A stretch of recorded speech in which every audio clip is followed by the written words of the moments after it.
Who do you have on your bench or in your lineup that can do some of the things that DJ does, if not all of them? Wow, there's not going to be one person. It's got to be a group of guys. It's got to be our backcourt.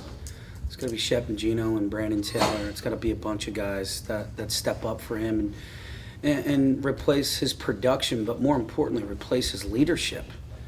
In the locker room, this guy was unbelievable. In the weight room, in the sand pits, summer session 2. I mean, he had a very specific goal in mind, and he went for it. There's no question about it. That kid has no regrets, no returns about what he tried to do this season for us, and it's going to take a full team effort.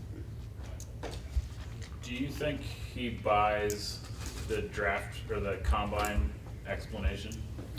Because it's not like anyone that's going to the combine, you're going to learn anything great about Frank Kaminsky over a couple days. Is that another thing he adds to that sort of fuel list of things? Yeah, I think you're right, Ben. I think the way that they said, hey, we really didn't need you there, I mean, I think he still takes that as a knock on him, and he probably wasn't too pleased with that, but he has to understand it's a business now, and what these scouts and GMs and teams are saying about him, he has to be very optimistic.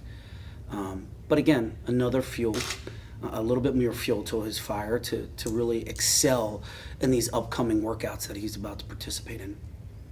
Besides your Philly roots, why have you been able to be successful recruiting in Philadelphia when so many Penn State coaches kind of struggled to do that through the years?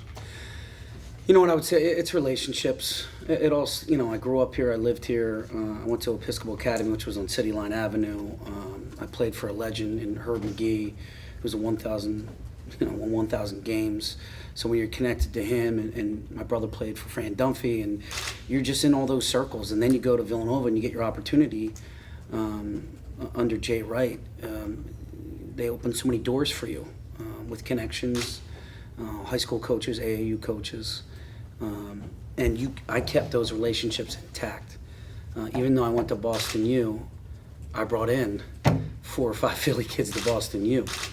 And then when I landed at Penn State, yeah, we got DJ right away, and I would consider Brandon Taylor right away, and John Johnson. But now we're starting to really get going here and work on some of the fights that maybe prior coaches didn't want to get in those battles. We're going to lose a lot of those. We get more no's than yeses, trust me, and I know you guys know that. But I'm not afraid to get in those brawls and those backyard fights to get a kid, and especially if I think the kid's the right fit for us, and I get it if he's not. But we can't fear that anymore. We can't. So we got to get in it versus Maryland and Villanova and Georgetown and Pitt and St. John's, and we got to. Ohio State. That's what we got to do. And for us to be successful on a consistent basis, that's the type of talent we need. The Big Ten is not going anywhere. The great coaches, the Hall of Fame coaches, they're not going anywhere. Every year they just get better and better players. And I mean, look at what Purdue just did. I mean, they just got another commitment from a 5-star player. So we have to recruit those type of kids that are able to compete against those guys.